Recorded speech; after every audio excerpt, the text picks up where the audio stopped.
Haribol, namaste. My name is Janapati Das, and we are going to get into our reading of the Bhagavad Gita as it is, translated by His Divine Grace A.C. Bhaktivedanta Swami Prabhupada. We are currently in the introduction part of the chapter, and as always, we will, first of all, I'd like to just take this opportunity to offer my respects to you. Please take the opportunity to subscribe to my YouTube channel. You can also make comments and share the videos, and I appreciate that. Any commentary, any questions you want to put in the videos. I have just recently done the whole Krishna book. Took about 3 years, 3.5 years, but there are about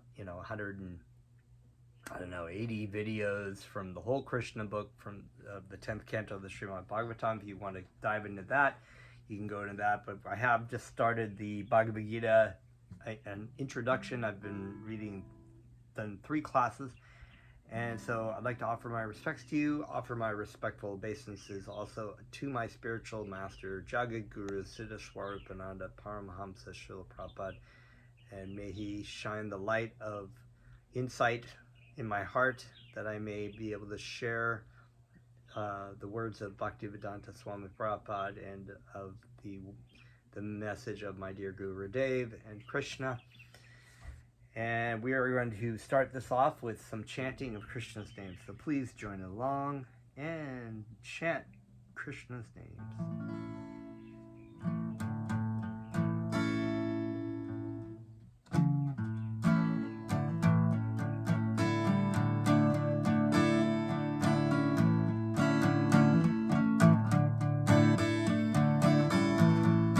Namo Siddha Swarupananda,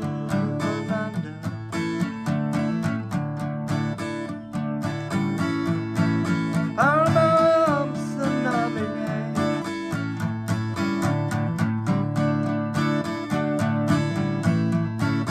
Gora Karuna Swarupaya,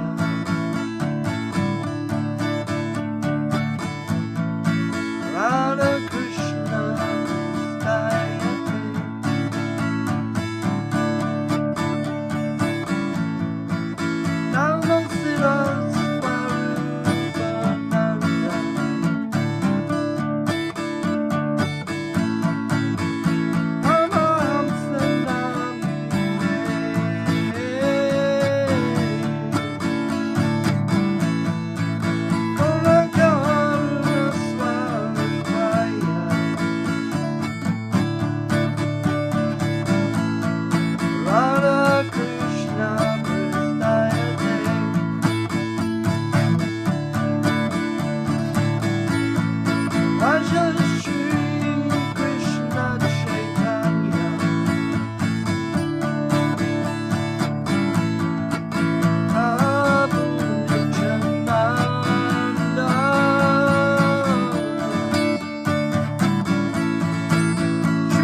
Krishna Krishna. Om Namo Bhagavate Vasudevaya.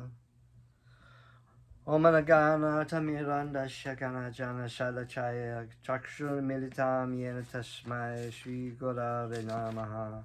Shri Chaitanya Manabhushtam Stapitan Yena Putale Svalam Rupam Kadamayam Dadati Svapatantikam. I was born in the darkness of ignorance, and my spiritual master opened my eyes with the torch of knowledge. I offer my respectful obeisances unto them.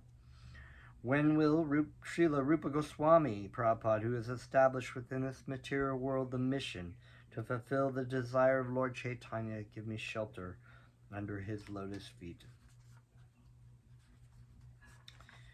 So we are, or I am,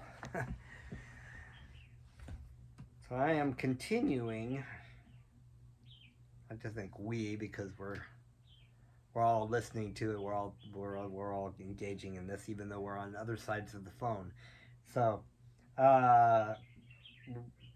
reading from the introduction by His Divine Grace A.C. Bhaktivedanta Swami Prabhupada, we are continuing there. Here we go. We shall find, therefore, in this Bhagavad Gita, that the complete whole is comprised of the Supreme Controller, the controlled living entities, the cosmic manifestation, eternal time, and karma, or activities, and all of these are explained in this text. So when we refer to understanding the absolute truth, yes, we are understanding the Supreme Personality of Godhead, but we are also understanding everything in relation to Krishna, because Krishna is the absolute truth. But that does not mean that things like the material world or time or karma or Maya Devi or anything of that matter is untrue or illusion. We brought this point up before. Some things are temporary, and we understand our true nature as being spiritual in essence, non-different than Krishna. But we do not deny the, like monists are impersonalists, we don't call the material world an illusion or a non-existent, like a dream, which they do. A lot of people do, actually. All of these are completely formed. All of these taken completely form the complete whole, and the complete whole is called the Supreme Absolute Truth. So that's also referenced in the invocation of the Sri Ishopanishad, which the complete whole is complete in itself, and everything that all the emanations from the Supreme Personality or the Supreme Whole are complete in of themselves as well. So they serve their purpose perfectly. So it's very,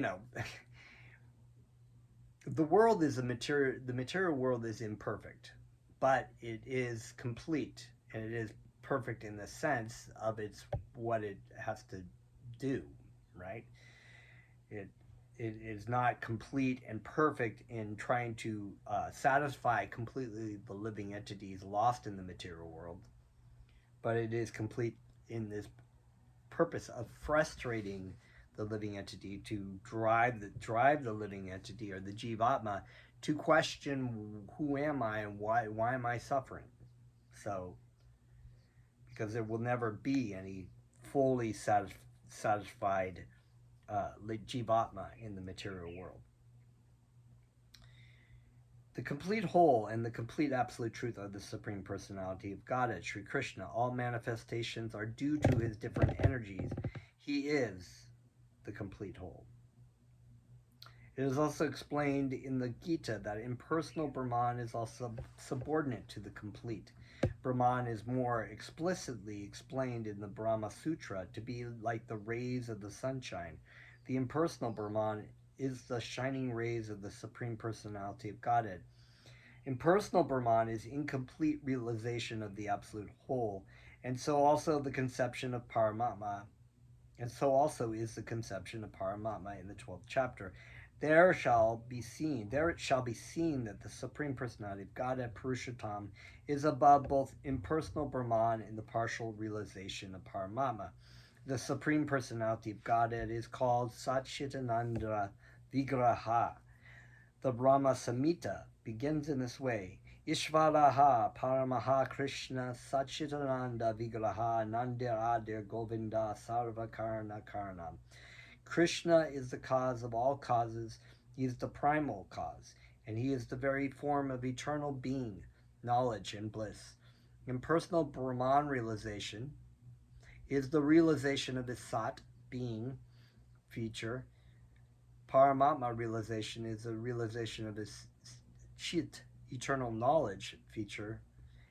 But the realization of the personality of Godhead, Krishna, is realization of all the...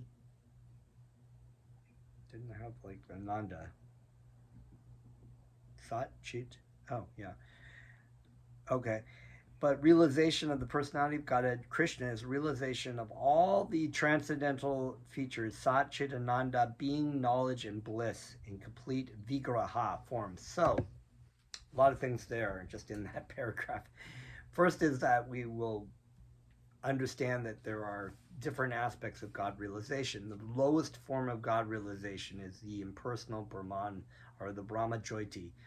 Brahma means the supreme, and Jyoti means light. So it is the light of the Supreme. It is the living entities and all the material energy emanating off the body of the Supreme Personality of Godhead, Sri Krishna. It is the lowest form. So sometimes people have this kind of realization. A lot of like impersonal yogis and schools of thought they're monists, so they believe all is one, and if you merge yourself into this white light, of ocean of white light, you realize God. But this is actually the lowest form of God realization.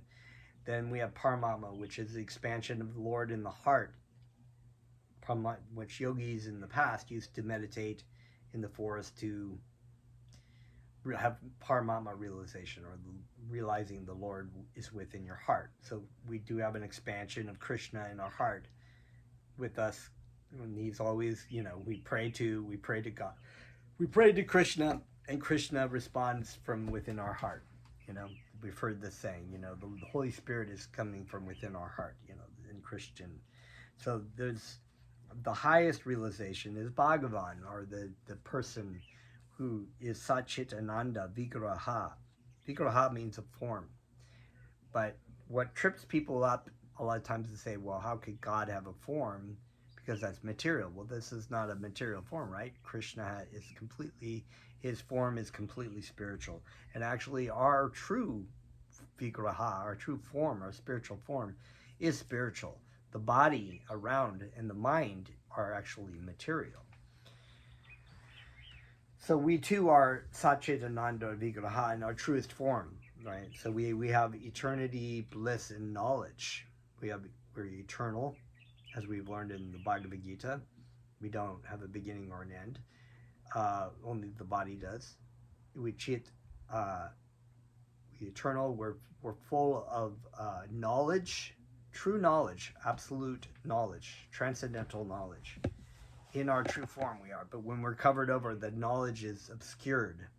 That's why we engage in the process of sadhana bhakti, so that we can clear our heart, so that the knowledge can come through. And bliss, eternal, right? We're eternally we're blissful, we're actually happy. But is anybody happy in this material world? No. And I'm just like, we've just had this crazy presidential election. So one candidate won, Donald Trump won, and Kamala Harris lost. And people are so miserable.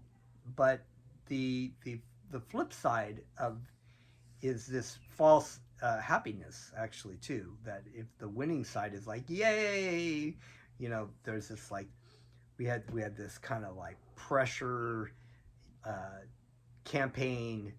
People were expecting, and then it was like, oh no, we lost, or oh yay, we won. And so then you tried to kind of cultivate that some more, after the initial bang has happened, because you want to experience that sort of, oh, yay, my candidate won. But see, that's just the material desire. It's like there's a material happiness and a material depression or sadness. So we are actually truly blissful when we are understanding who we are and what the purpose of our life is. So winter and summer seasons. The Bhagavad Gita talks about the winter and summer seasons, happiness and distress. Sometimes we're happy, sometimes we're sad in this world. The main thing is to continue doing our work and doing our diligently engaging in the process of sadhana bhakti. And regardless if it's material situations happy or whether it's sad, we don't become attached to those extremes. We stay attached to Krishna, and that's where the bliss really comes out.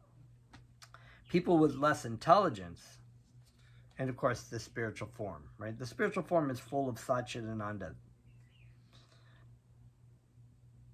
People with less intelligence consider the supreme truth to be impersonal, but he is a transcendental person, and this is confirmed in all Vedic literatures. Nitya Nityanam Chaitanas Chaitanam. As we are all individual beings and have our individuality, the supreme absolute truth is also in the ultimate issue, a person.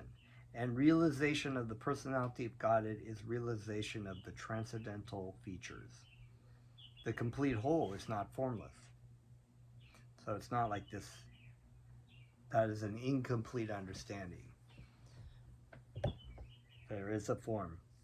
And it's inconceivable in the sense that when we think about form, we think about finite. So that is the dilemma that people have when they try to give God, when they think of God, try to think of God as a form. They're like, they'll get it kind of wrong. They think, well, God is, really old and he's really powerful. So you have Michelangelo, who speculated, because he didn't realize there is a form of Krishna. He had to think, well, I'm going to paint this really old man, but he's buff, like Arnold Schwarzenegger. He's just really buff. And he's, naked on the, touching the finger of Adam. But he's very old, so he's got this really old long beard and he's got this gray hair. Because he's been around for eternity, right? So therefore this is what... But this is a problem when you try to utilize your mind to speculate about the absolute truth. The absolute truth is just as it is, and it is received from the descending aurora. I'm trying to think of the actual Sanskrit, but anyway, it's a descending process. We receive the information from our spiritual masters coming down in a humble reception instead of trying to ascend to the truth with our mind. The complete whole is not formless. If he is formless, or if he is less than any other thing, then he cannot be the complete whole. So the problem that comes here is that they think, well, God is one great white light, but he is form. He has a form, and the form, without the form of Krishna, Krishna is not complete. Therefore, he's not the complete whole. So, therefore, the philosophy or the conclusion of impersonalism or Mayavadi philosophy is incomplete. The complete whole must have everything within our experience and beyond our experience, otherwise it cannot be complete. The complete whole personality of Godhead has immense potencies. So, when we use our mind, once again, it's like, how can God have that? I don't know anybody who has that. I can't understand that. That's the mind trying to be like this little tiny, little buzzy fly trying to figure out the absolute truth. Or you're like, you've got a glass of water, and you're like, I'm going to put the whole ocean in this little glass. And you get like maybe some of the information, but you're like, I've got the complete truth in my mind. No, your mind is fallible. It's finite. It cannot understand the absolute truth by speculating and trying to figure and do gymnastics tricks. And that is clearly stated in the Shastras and taught by every spiritual master, that the absolute truth can never, that person will never come to know the absolute truth by speculation. That's stated over and over and over again in Scripture. And he cannot be complete if he's, the complete whole personality of God has immense potencies beyond our conception. We cannot conceive. We can barely even conceive about how even the material laws work. We've kind of like somewhat figured them out, but every time we try to stick our telescope out there and we get a shot, and then it's like everything that we laid out, like that science laid out as being like, well, this explains this, then that gets thrown out the window when we look further out into the universe and realize the universe is doing all kinds of weird stuff that doesn't make any sense, because we've been laying out what we've observed and what we've speculated about as being the absolute truth, and it's not. So how Krishna is acting in different potencies is also explained in Bhagavad Gita. This phenomenal world or material world in which we are placed is also complete in itself, because the 24 elements of which this material universe is a temporary manifestation, according to Shankya philosophy, are completely adjusted to produce the complete resources which are necessary for the maintenance and subsistence of this universe. There's nothing extraneous, nor is there anything needed. This manifestation has its own time fixed by the energy of the Supreme Whole. And when its time is complete, this temporary manifestation will be annihilated by the complete arrangement of the complete. There is a complete facility for small complete units, namely the living entities, to realize the complete, and all sorts of incompleteness are experienced due to incomplete knowledge of the complete. A lot of completes, but I'll break this down for you. So the Bhagavad Gita contains the complete knowledge of Vedic wisdom. Everything you need to know is that's why Veda means truth. Whereas you try to utilize in the material world, the system is already inbred to basically, or inherent to break down. It's to break down. And we're wondering why, how can we manipulate science in a certain way to make it so that we live in this material world forever? And for thousands of years, people have tried to do things, elixirs and whatnot, and they got this guy now who's this billionaire who's taking vitamin shots, and he's studying it and trying to, they've got cryptid. None of that stuff is going to work. You're going to die. Your body is going to die. It's built in. You cannot overcome God's laws. You cannot overcome God's laws. It's very straightforward. They are already built in, and they are inherent in the human form of life for the living entity to realize that this world is not complete, because the material body is not complete. But we are complete. We are complete in our relationship, in a loving relationship that we have given up with Krishna. And that is the key. That is the key. Go back to the way you're doing it originally. You made the wrong turn, you're going off the cliff. Go back the way you came, reinstate your loving relationship with Krishna. And therefore that is complete wisdom. And that is the wisdom of the Bhagavad Gita. That's what Bhagavad Gita means. It is the song of God. It's so straightforward that people don't want to believe it. They think that they have complete and utter faith in science to solve us. But what does it do? In the human nature, to be in conditioned state of trying to lord and control, is to create things in science that ultimately destroy the human civilization and the planet. We create atomic bombs to try to have a greater strategic advantage over a thing, and we're in the threat of actually using those and annihilating the planet. Krishna has given us this planet so that we can basically use it to serve him. But we destroy it. We destroy our body with terrible foods because, we want to try to enjoy and consume and try to find this Ananda bliss that we're looking for that is never found, and it becomes decadent and destructive in the Western societies where people are just eating crap because and the companies are making money off of poisoning people and getting them sick. So I mean, we could go on about this. I have a whole I have a whole rant for that. Yeah, all Vedic knowledge is infallible, and Hindus accept Vedic knowledge to be complete and infallible. For example, cow dung is the stool of an animal, and according to Smriti, or Vedic injunction, if one touches the stool of an animal, he has to take a bath to purify himself.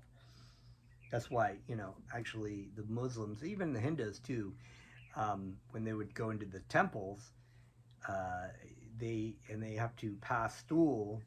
They are required to actually take a full bath, wash their body of this. So because human stool is contaminating of the body. But the Vedic scriptures, cow dung is considered to be a purifying agent. One might consider this to be contradictory, but it is accepted because it is Vedic injunction, and indeed by accepting this, one will not commit a mistake. Subsequently, it has been proved by modern science. Therefore, it's like they come around when they figured it out, thousands of years later. They're like, oh, by the way, acupuncture works, or oh, yoga actually does this, that yoga, hatha yoga does this, da, da, da, da. Or Ayurvedic is, they're actually finding these things to be true, but because it's got the stamp of approval of empirical science, it's like, oh, okay, well, now we can treat it accepting, but they're just already figuring that out. They figure things out that the Vedic civilization already knew. They've known for millions of years. Subsequently, because it's in the Vedas, it's in the Vedas. So even Ayurveda is in the Vedas. And anyway, enough with that. Subsequently, it's been proved by modern science that cow dung contains all antiseptic properties. So Vedic knowledge is complete because it is above all doubts and mistakes, and Bhagavad Gita is the essence of all Vedic knowledge. Vedic knowledge is not a question of research. Our research work is imperfect because we are researching things with imperfect senses. Don't get me started on that, okay?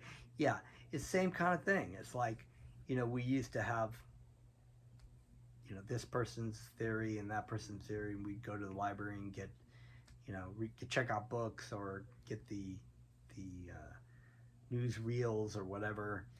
Now it's the internet, but who controls the internet? Who controls the information? So you're like, you've got these people. They're like, do your own research. But what kind of research are you researching? I mean, people can put almost anything on the internet of not really true things, and you're searching it, and then you look for a confirmation bias to support your own belief system, and then you're like, see, it says it right here, and I googled, I do your own research. Yeah. People get like, all snotty and whatnot. So yeah, so even Google is controlled by powerful people that decide what is appropriate and what's beneficial for their pocketbooks. And as far as information, when people Google things, what comes up, that's not just like willy-nilly. It's not just some kind of random thing. It's definitely controlled. So anyway, not for ready with that. We have to accept perfect knowledge. Just check on our time. Okay. We have to accept perfect knowledge, which comes down as stated in Bhagavad Gita by the parampara, disciplic succession, handing down, right? We've read through, actually we haven't read through it yet. When we get through the end of this introduction, we'll read through our disciplic lineage, our parampara of the Brahma Gaudiya Vaishnava Sampradaya. And that's a parampara disciplic succession. So this is not speculative. It's information that's handed down.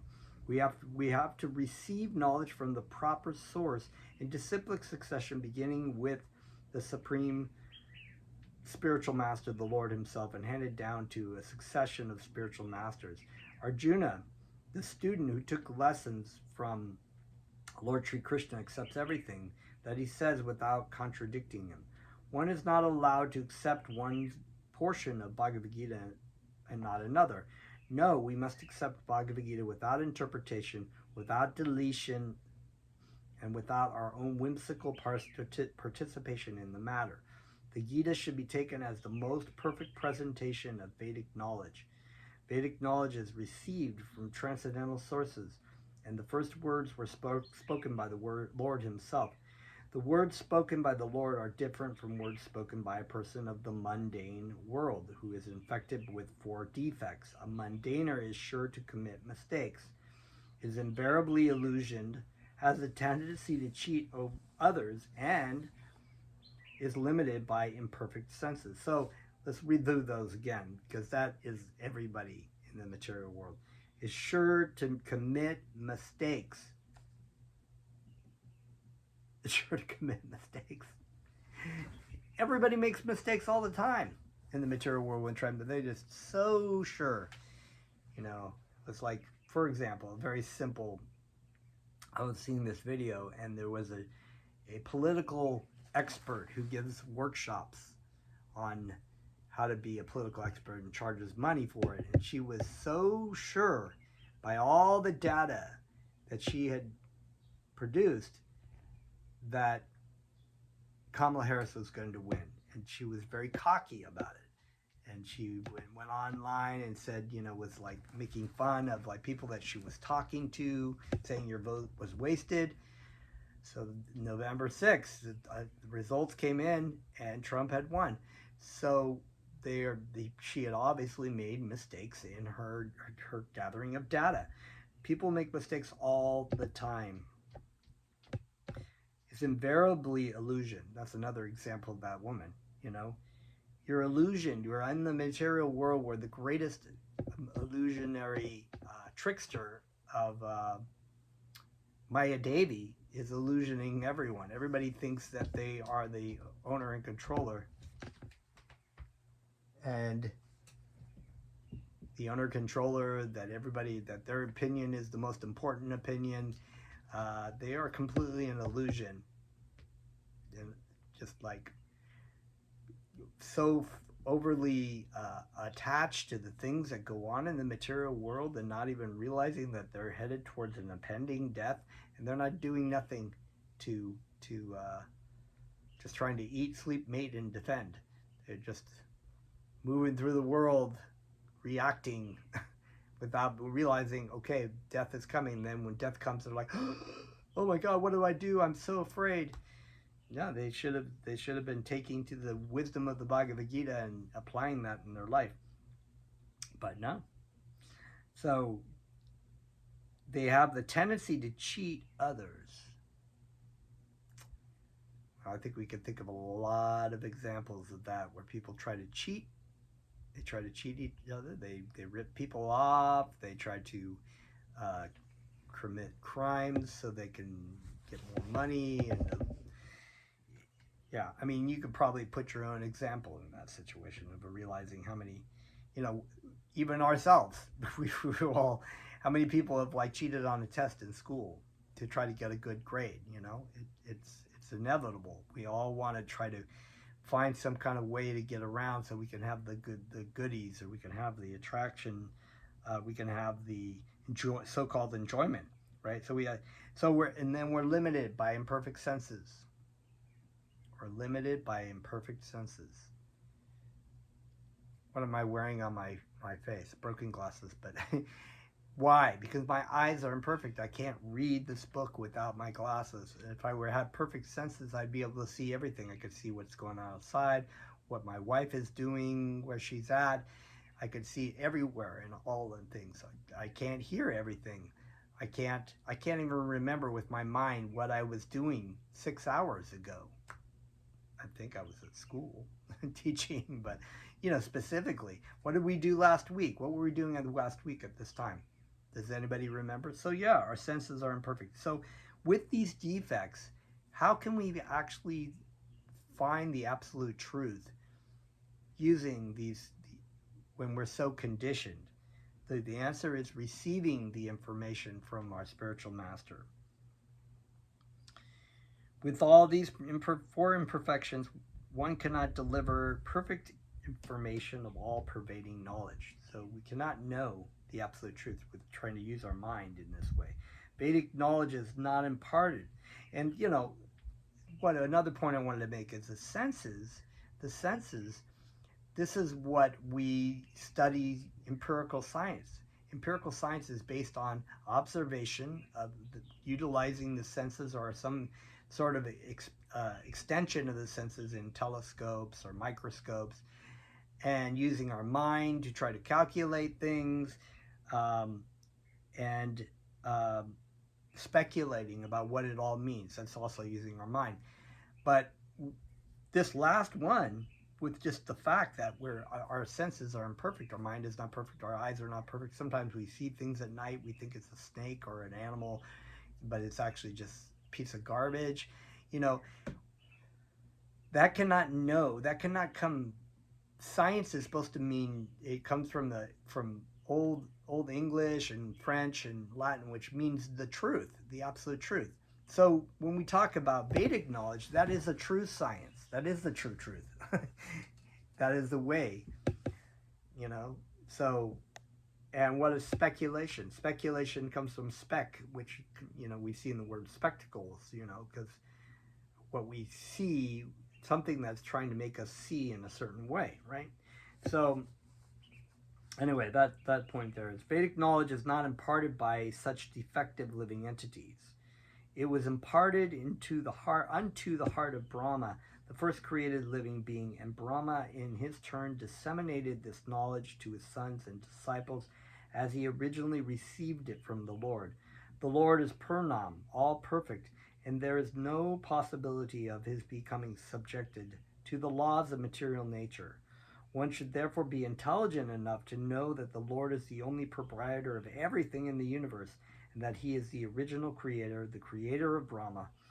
In the 11th chapter, the Lord is addressed as Prapitamaha, because Brahma is addressed as Pitamaha, the grandfather, and he is the creator of the grandfather. So no one should claim to be the proprietor of everything, and so one should accept only things which are set aside for him by the Lord as his quota for his maintenance. So that's indirectly quoting the Sri Ishopanishad, first verse. Everything animate and inanimate is owned and controlled by God. And one should know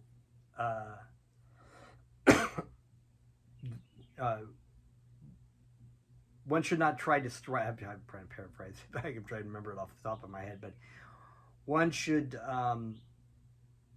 not strive to try to achieve more than is necessary, what his quota was, and understand that they are given a quota. Accept only the things that are set aside for him by the Lord as his quota for his maintenance. Right? We don't need a whole lot. There are many examples given of how we are to utilize those things which are set aside for us by the Lord. This is also explained in Bhagavad Gita. In the beginning, Arjuna decided that he should not fight in the battle of Kurukshetra. This was his own decision. Arjuna told the Lord that it was not possible for him to enjoy the kingdom after killing his own kinsman. The decision was based on the body, because he was thinking that the body was himself, and that his bodily relationships and expansions were his brothers, nephews, brothers-in-law, grandfathers, and so on. He was thinking in this way to satisfy his bodily demands. Bhagavad Gita was spoken by the Lord just to change this view, and at the end, Arjuna decides to fight under the direction of the Lord when he says, Karishya vachanam tava, I shall act according to thy word. So vachanam, vacha, right? We have voice, right? Which the word voice comes from, or speaking. In this world, man is not meant to toil like hogs. He must be intelligent to realize the importance of human life and refuse to act like an ordinary animal. Bhaktivedanta Swami is often referred to many people in the material world as polished animals, because they they take really good care of their bodies and do so much for their bodies, but they're acting in an animal consciousness, because animals eat, sleep, mate, and defend. But a human has the extra ability to inquire, why am I suffering? Who am I? And to apply that, and to learn uh, what they should be doing. They should not be wasting their precious human form of life doing just nonsensical stuff. A human being should realize the aim of his life, and this direction is given in all Vedic literatures, and the essence is given in Bhagavad Gita. This is the point that has to be hit home to people who are in the human form of life. They are given such a rare opportunity, because they've been traveling through the material world, different life forms, and what was the last time that they were an actual human? Millions of years, possibly. And what do they do with that? Look around, read the news, read the social media. They go on Netflix. They sit and they try to eat, sleep, mate, and defend to a T, to try to find some kind of satisfaction in it, which is never ever achieved through those means. It's tragic, and so they should be utilizing their mind to immerse in the lessons of the Bhagavad Gita. Animals can kill other living animals, and there is no question of sin on their part, but if a man kills an animal for the satisfaction of his uncontrolled taste, he must be responsible for breaking the laws of nature. So that's right, because Krishna says no eating of meat, fish, or eggs. So there is so much animal slaughter, and people are just addicted to it, like a bloodlust. Just eat so much meat in this country and elsewhere, and they're surprised that bad things happen to them. Animals kill other living. Okay, so I read that. In the Bhagavad Gita, it is clearly explained that there are three kinds of activities according to the different modes of nature: the activities of goodness, of passion, and of ignorance. Similarly, there are also three kinds of eatables, in goodness, passion, and ignorance.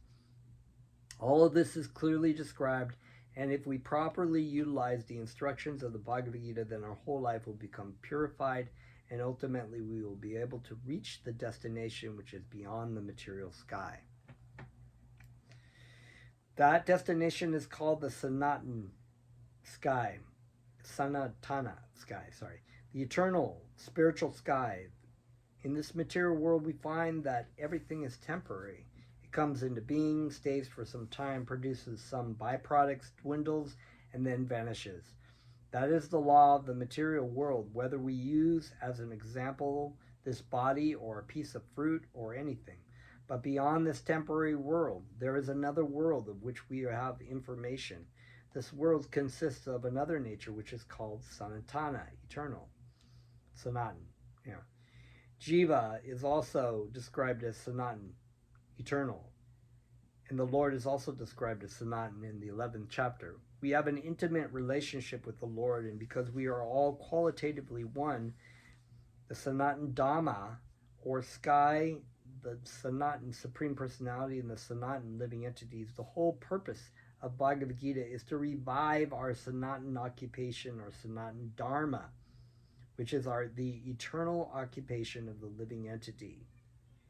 We are temporarily engaged in different activities, but all these activities can be purified when we give up all these temporary activities and take up the activities which are prescribed by the Supreme Lord. This is called our pure life and our happiness, Ananda bliss. We achieve and we experience the bliss and happiness that we are longing for, and we're trying so hard with different means in the material world to try to achieve. This is the wrong way to see it. When we understand our eternal nature, therefore we can act on that eternal platform and therefore be happy as we were, experience our true Ananda. The Supreme Lord and his transcendental abode are both Sanatan, as are the living entities, and the combination association of the Supreme Lord and the living entities in the Sanatan abode is the perfection of human life. The Lord is very kind to the living entities because they are his sons. Lord Krishna declares in the Bhagavad Gita, Sarva Yanushu Aham Bija Pradam Pita. I am the father of all. Of course, there are all types of living entities according to their various karmas, but here the Lord claims that he is the father of all of them. And so this is what Bhaktivedanta was trying to get to the point when he was calling this Bhagavad Gita as it is, because that fact gets lost in so many translations that this is about Krishna and our relationship with Krishna. They've come up with all kinds of crazy speculative translations. This is why this is the best Bhagavad Gita to read and to reflect upon. The Lord comes himself in different incarnations, or he sends. Hold on, let me back up. Of course, there are all types of living entities according to their various karmas, but here the Lord claims that he is the father of all of them. Therefore, the Lord descends to reclaim all of these fallen conditioned souls, to call them back to the Sanatan eternal sky, so that these Sanatan living entities may regain their eternal Sanatan positions in eternal association with the Lord. The Lord comes himself in different incarnations, or he sends his confidential servants or sons, or his associates or acharyas, to reclaim the conditioned souls. Therefore, Sanatan Dharma does not refer to any sectarian process of religion. So Sanatan Dharma is not. Sometimes Dharma is translated in English as religion, and this is problematic, because when we think about religion, we think about certain kind of a sect that we join, but actually Dharma is actually translated more along the lines of function or work. So we have eternal function or eternal work, and therefore our eternal function or eternal work is our loving service in relationship with Krishna. That is eternal, because we are eternal and we are eternally doing it. It is the eternal function of the eternal living entity in relationship with the eternal Supreme Lord.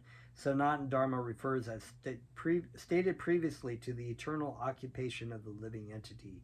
Ramanujacharya has explained the word Sanatan as that which has neither beginning nor end.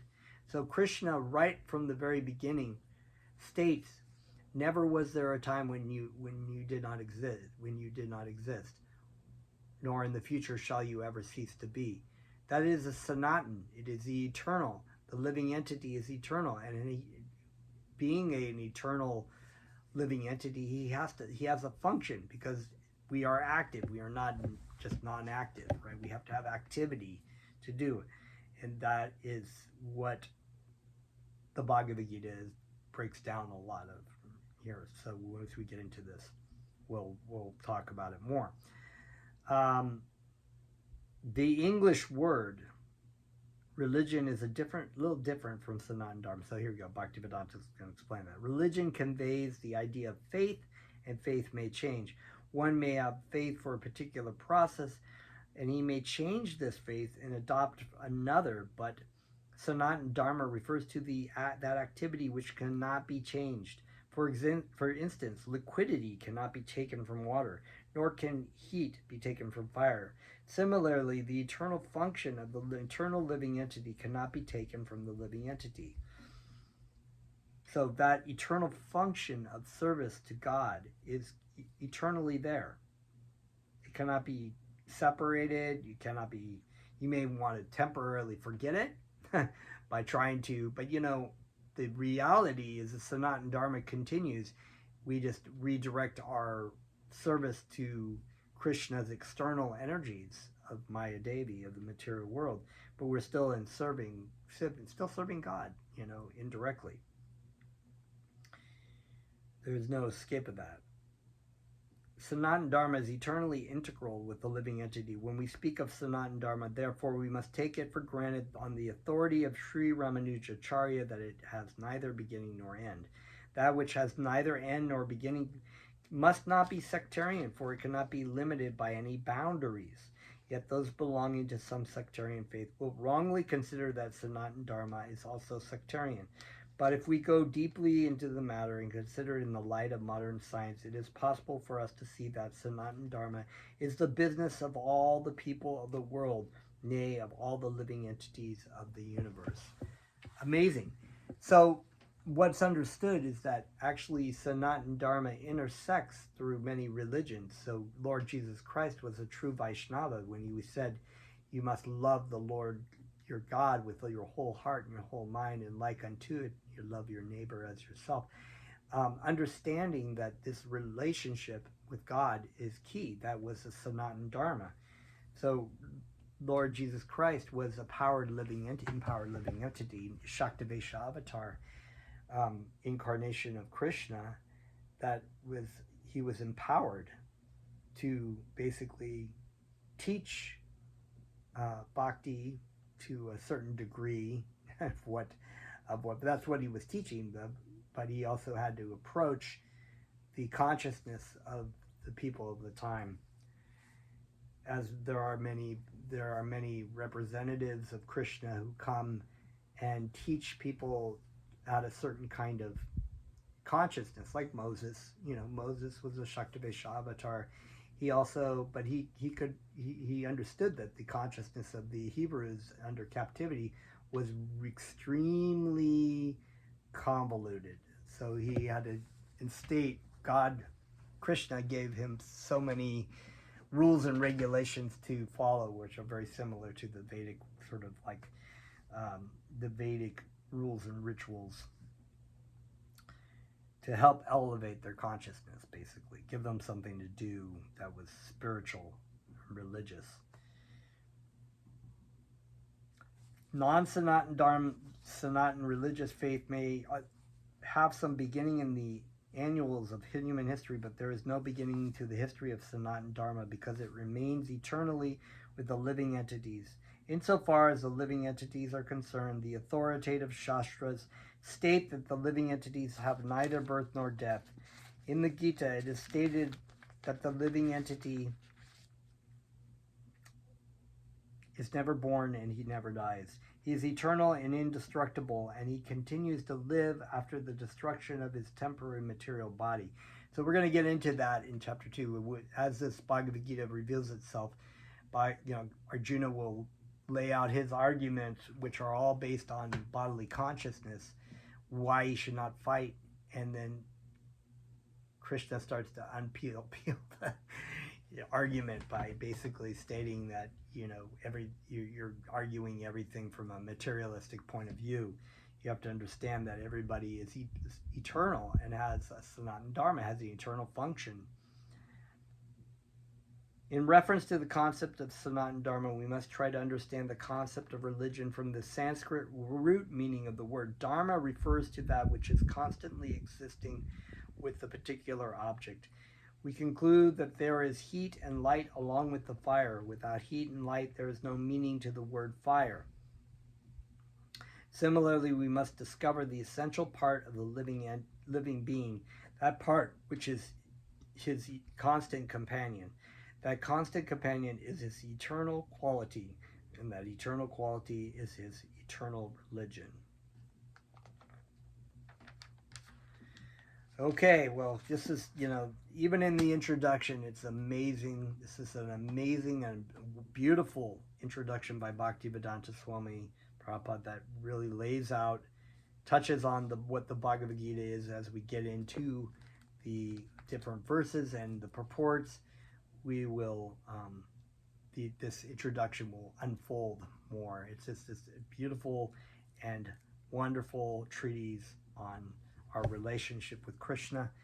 And so thank you very much, and stay tuned for our next video. Namaste.